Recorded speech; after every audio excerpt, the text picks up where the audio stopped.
Do we have a giant problem in the Bible? Yes, we do. So, in my previous video, where I spoke about the tribes that the Israelites had to defeat before entering the promised land, meaning spiritually, they walked in physical form and we walk in the spiritual form in spiritual warfare. So, spiritual warfare is a little longer than just 7 tribes that you need to overcome, which mostly describes our internal fractured soul that we have to overcome to enter the promise of God. But that's not all. Spiritual warfare is right through the desert where the Israelites wandered. And I'm going to explain a few of it. So, first we're going to look at 40 days in the desert that they wandered around. Then Jesus also went to the desert and he fasted for 40 days. And we have a lot of 40s. So the first giant that we are going to look at is Goliath and the giants of Gath. And this is where Jesus was then also crucified on Golgotha, which then where David buried the skull and Jesus' feet was crushing the skull. Okay, so Goliath and the giants of Gath means exposed and possibilities. The best way to describe this is to say the scripture that says God is not mocked.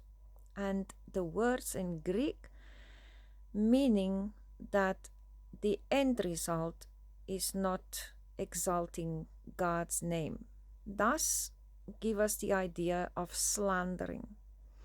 So, by any means, if God's name is mocked, meaning slandered in something, then this is what I'm talking about, the giant in your way. So, David slayed Goliath by a stone, which is also significant because Jesus is the cornerstone, and also the crucifying cross was on Golgotha, which is for the giants of Gath. But what we need to know about this is the importance of this fight. You know, slandering God's name happens mostly with an individual in public places, and this is where the other meaning of the word Golgotha and Gath and Goliath comes from. It means exposed. Jesus was exposed on Golgotha on the cross, but overcame the slandering of God's name as being the Son of God, which they mocked. They didn't think that he was the Son of God. So he's the cornerstone that was thrown right into the head of Golgotha. But if you look at Goliath and the giants of Gath, David fought Goliath and overcame him with one stone. But his company and brothers fought the rest of the giants, meaning that this is a kind of giant that is not fought alone. The giants of Gath is a group effort. Therefore, this is something that is studied in a group if there is slandering of God's name is happening in a public place, meaning exposed, the meaning of Gath. So, all giants were slayed by faith, obedience, endurance, and the help of God Himself. The next giants that we're going to look at is the Zamzummim. So the Zamzummim giants are called the murmurers and also buzzing ones. So strangely, this is linked to disturbing noise and confusion. Spiritual meaning by it is to be mentally confused by something, or accusing thoughts, or constant inner voices and spiritual distraction.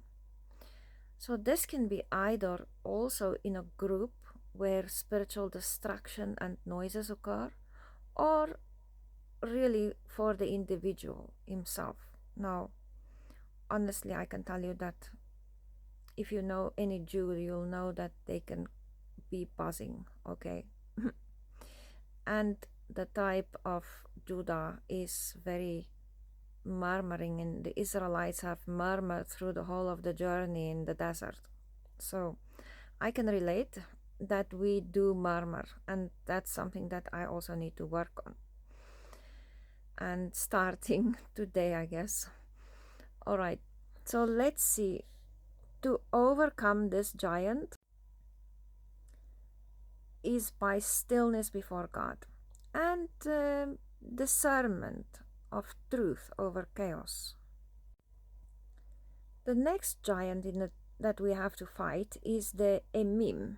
This is called in the language the terrifying ones, which then relates to anxiety, panic attacks, overwhelming fear, or in a group effort, catastrophic thinking, where you would see some kind of discussion over the end of the world, I guess. So to overcome this is by moving over the fear with facts, looking at the Bible and fearing God instead of fearing man and surrounding things. The next one is the Rephaim, which is then also called in the ancient language the ancient mighty ones, or shade, and is associated with oppressive powers, dark strongholds, and famous Rephaim was called Og, which I have discussed in the previous video with the tribes, which means a spiritual leader taking power to oppress those who cannot fight for themselves, and mostly also is related with generational bondage, old trauma, and spiritual heaviness that comes with it, and deeply rooted oppression, such as poverty, for instance. This is rooted deeply and can oppress a person. So how they fell and how they were overcame is by the persistent trusting in God through long battling in the spirit, of course, and these strongholds eventually collapsed. Now, I must tell you that giants did not fall instantly except for Goliath.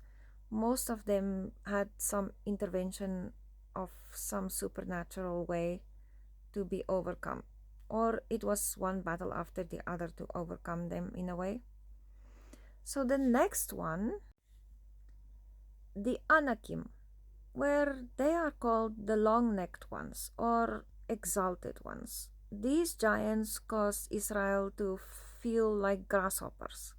And why I leave this one for last is because by this time they have traveled through the desert for 40 years, went through the Jordan, and had been going through some difficult times. Okay, they have fought the tribes, the internal battles that we fight, they have fought the external battles by this time, and now entered the promised land, which now makes them anointed ones.